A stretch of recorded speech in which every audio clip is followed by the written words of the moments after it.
Hi, good morning po, Sir Dustin Banyes. Yan. Sir, baka bago lang yung isip nyo. Ito, tinest ko na lang din kasi may pasok ako ngayon. So, para mapaship na rin namin. Kung magbago lang isip nyo. Yan, ito, tinest ko lang. Yan, yung fans niya, napakalaki. Dalawa yan, napakatahimik lang. Yan.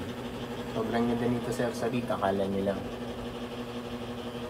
namin yung gahanap po nyo sa amin, maniwala man kayo sa hindi. So, yan. Recommended power supply dito, sir, kahit 550 watts, basta rated at branded lang. Huwag po yung generic na 750 watts. Only rated at branded lang po yung gagamitin natin dito. So, kahit 550 watts, goods na po yun, minimum.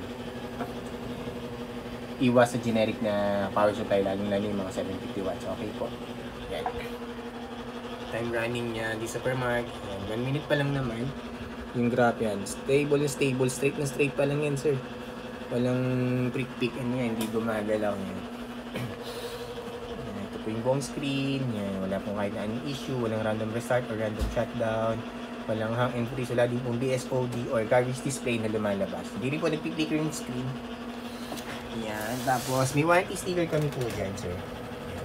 Meron kasi kung 30 days warranty, sir, upon item receiving, mag-start yung warranty nyo. May warranty sticker kami, bawal buksan. Dalawa po yan, nasa screw. Bawal buksan or yun, alisin para hindi mag-void yung warranty. Void po yung warranty pag inalis yung warranty sticker or binuksan. Tapos serial number niya. Dalawa yung serial number nito na MSI. Yung isa, tapos meron din doon sa wala. Hindi siya nung kita. Tapos 18 power connector po yan. Napaka-sulit nito, sir, promise. Stable lang. Walang kahit na ng issue. Fan, sobrang tahimik yan. Top view niya. Ganda yan, sir, maniwala kayo sa akin. Mas malaki din to. Malaki din siya, malaking fan.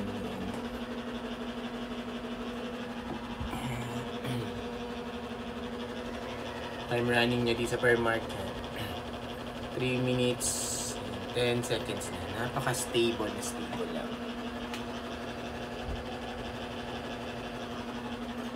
Okay, close ko na po ito. Per market. Sir Dustin. Driver check. Ayan. GPZ. Sensor. Ayan. Niran natin. Ito yun. Per market niran natin. MSI Afterburner software. Ayan. Right. Tapos driver check po. Right click lang dito sa desktop. Alright. Wait lang na. Ayan. Wala issue sa pag-install ng driver. Smooth lang yan. System information po.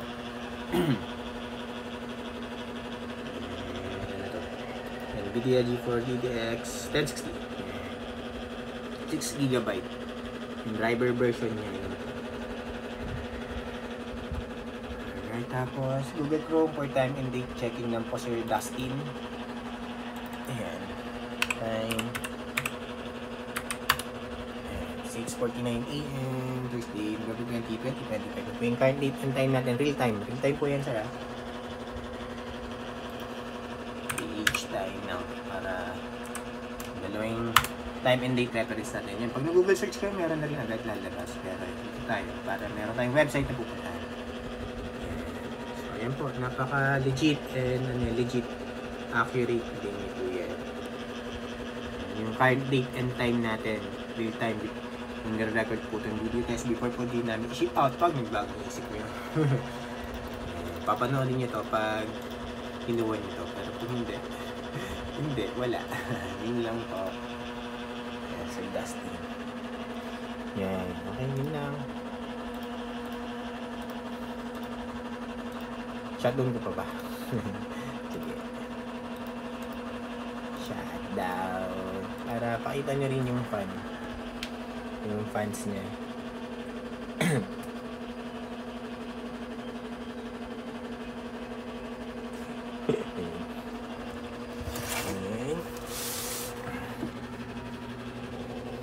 siya. Smooth. Laki ng fine sensor pag i-compare niyo sa iba. Alright. Thank you po, sir. Ito na ako inyo. Bye.